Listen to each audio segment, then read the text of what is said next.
जय हिंद जय भारत। आप सभी भाइयों और बहनों से, हमारे देशवासियों से हाथ जोड़कर निवेदन है कि आप लोग मेरी आवाज़ को मुख्यमंत्री श्री आदित्यनाथ योगी जी तक ज़रूर पहुंचाएं, क्योंकि देश में बहुत गलत हो रहा है। खनन अधिकारी जो हैं वो बहुत गलत कर रहे हैं।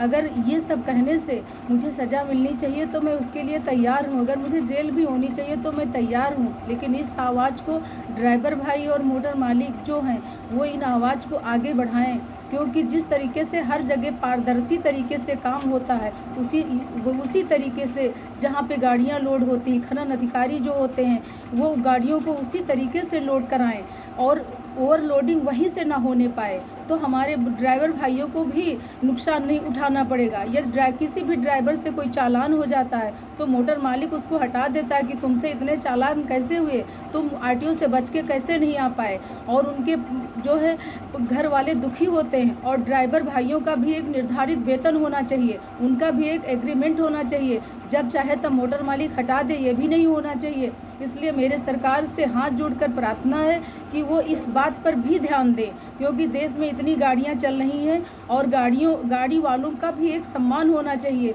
जो गाड़ी चलाते हैं उनका भी सम्मान होना चाहिए, क्योंकि देश का आयात निर्यात सब हमारी गाड़ियों से होता है। जो देश में हमारे ड्राइवर भाई मेहनत करते हैं, क्लीनर होते हैं वो मेहनत करते हैं, मोटर मालिक वो मेहनत करते हैं, तब जाके हमारे देश में सरिया, सीमेंट, गिट्टी, मोरंग, बालू आदि आ पाती है। और नियमित अनुसार हर चीज़ होनी चाहिए, तो किसी को कोई कष्ट न हो, कोई तकलीफ न हो। इस चक्कर में जो बीच के दलाल होते हैं और जो सारे अधिकारियों को हम नहीं कह सकते हैं सारे अधिकारी खराब नहीं हैं, लेकिन कुछ अधिकारी ऐसे हैं जो उच्च पद पे बैठ गए हैं और अपने उस पद का दुरुपयोग कर रहे हैं। डायरेक्ट पैसा ना लेकर के अपने दलालों द्वारा किसी न किसी रूप में घूसखोरी अभी भी चल रही है। इसलिए मुख्यमंत्री योगी आदित्यनाथ जी से हाथ जोड़कर प्रार्थना है, जिस तरीके से उन्होंने दंगा मुक्त भारत करने का प्रयास किया है उसी तरीके से इस चीज़ का ध्यान दें। मैं चाहती हूँ कि मेरी ये आवाज़ मुख्यमंत्री श्री योगी आदित्यनाथ तक जरूर पहुँचे, और ये मैं अकेले नहीं कर सकती हूँ। मेरे देशवासियों से हाथ जोड़कर प्रार्थना है,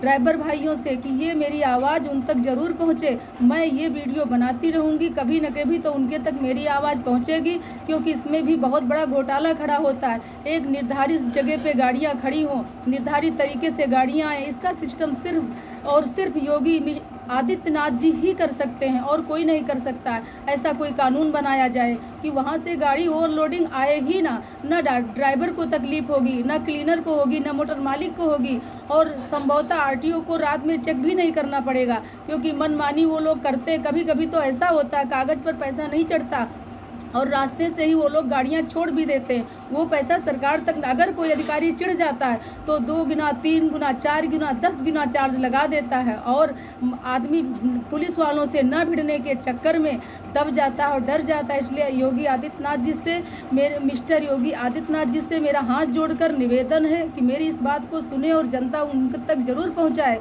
और वो हमारी प्रार्थना स्वीकार करें, क्योंकि हम लोग बहुत परेशान हैं, देश की जनता बहुत परेशान है, ड्राइवर भाई भी बहुत परेशान है। इसके लिए कोई न कोई उपाय जरूर निकालें और हमारी बात को उन तक पहुंचाने में जनता मेरी मदद करे। जय हिंद जय भारत। अगर मुझसे कोई गलती हुई हो तो मैं माफ़ी चाहती हूँ।